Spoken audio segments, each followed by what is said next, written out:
Well, we've got Alpesh Patel this morning. He's CEO of Prifinium Partners. Good morning, Alpesh. Hello. Nice to see you. Starting with Syria and what appears to be the increasingly fumbling response from the international community in the face of what are increased atrocities being committed there. This is China and Russia saying to the UN and the West that this is the price you pay for Iraq. No more military action, even in cases of genocide by the West. They won't permit it, and they won't say it overtly, but this is the price for Iraq. Damascus has the tomb of the great Muslim leader Saladin, and all I would say to the billion Muslims worldwide, because religion is such an important part of this region, is your people are being exterminated, and if you don't look after your own people, sooner or later the West will wake up and say, well, why should we care for them either?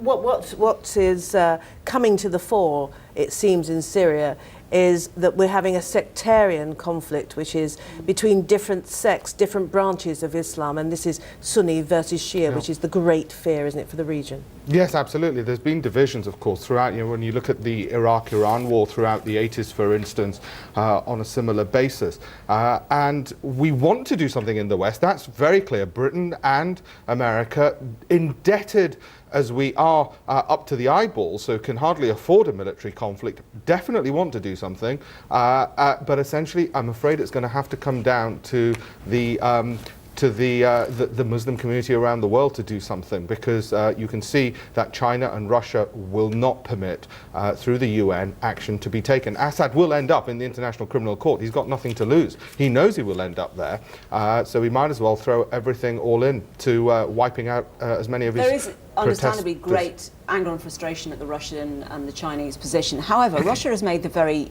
valid point, is it not, that sanctions against the Assad regime without enforcing some sort of sanctions or control on the opposition are not going to wash.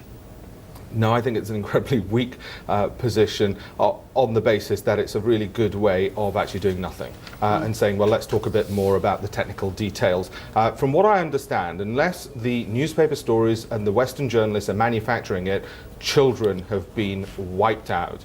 And I can't understand it, why, if you're from the great nations of Russia and China, you would just be able to look at those pictures and put them to one side and ignore them. I just don't get it, other than you're saying, Iraq, this is the price you're paying for it. OK, let's move on to matters economic and Financial Times. And Beijing cuts rates as Fed waits. Is this an indication that we're having a global downturn? This is not just a European problem. No, it gets portrayed like this, but it's such a non-story, and it's a non-story for this reason. China still produces a new Greece every 3 months, $1.4 trillion in growth. Just from growth alone, $1.4 trillion. I put that into context. That's the entire GDP of India, for instance. It means it's a new United Kingdom about every 2.5 years. Yeah, So but it's is just it like not, popping up. Alpesh, is it not the case that we think, 2.5% growth in the UK or elsewhere in Europe we'd be very happy with, but China actually needs to grow at over 8%? They don't. It's not the fact that they need to or don't need to. It's the fact that the amount they're growing, whether it's 8% or 9%, that 1% difference, we're not going to feel over here, because it's still huge amounts of growth. Whether it's $1.4 trillion or $1 trillion, the fact that they've had a slight slowdown in growth is not the story. But is it due to the Eurozone? I don't believe it is, actually. I think what it is it's just been the fact that they've grown so quickly. And I just got back from India. Indian growth has now dropped from 8% down to just over 5%. It's the fact that you do get troughs, and a trough at 5% is not actually really a trough. It's just that they've grown so quickly, and you can't sustain it at that rate, and they'll probably return back to it now that they've reduced interest rates. My point being that this Eurozone focus, even when, out in India, saying, well, is it because of the Eurozone? It's not. When you look at the actual underlying figures, it's got more to do with monsoon rains in a country like India than it has to do with the Eurozone. But I think we're being too Euro-focused, and we're being too focused on decimal point changes in growth in these regions, given how much growth they're producing in any event. It's actually a positive story, but you don't want to cover positive stories in financial press. It's good to panic the people. It's great for people like me who can invest in stocks as a result of the panic. Moving on to El País, the Spanish daily, and I'm consistently confused with the Spanish story because the numbers never add up. And does this That's precisely the problem. Does this come down to that little the honesty word that Larry Summers has been mentioning in terms of the accounting?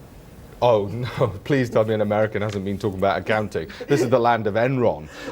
No, you see, at least with the Spanish, if they do revalue all that Spanish property that the banks financed, you know, in the middle of nowhere, those second home villas that we were all supposed to buy in the 80s and 90s, then absolutely the amount of recapitalization their banks would need would put the country over the 90% debt to GDP ratio. They say over 90%, it starts hitting growth. It gets worrying. So if they really do value the property, the worthless property, accurately. But actually, it's good news. It's a fantastic news story for this reason.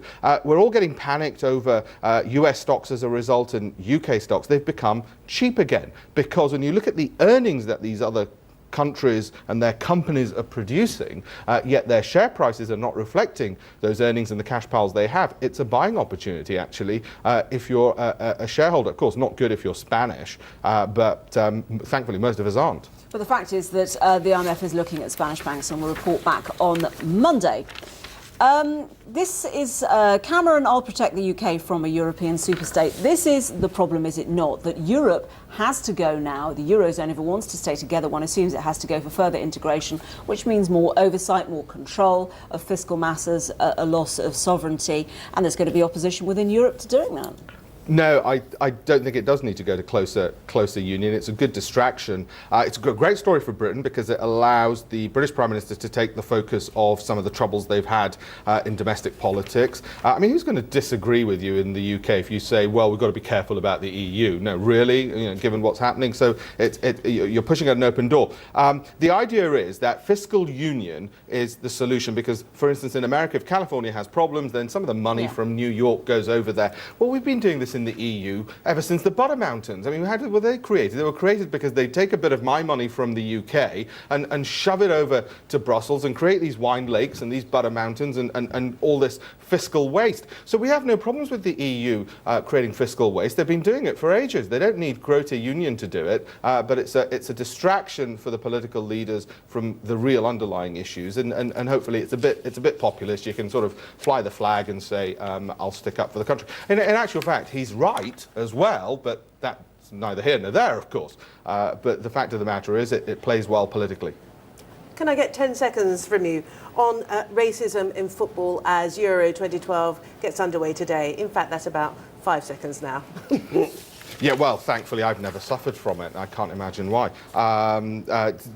Racism in football, economic crisis in Europe, feels like 1939, doesn't it? Alpesh Patel of Tritinium Partners, thank you very much indeed.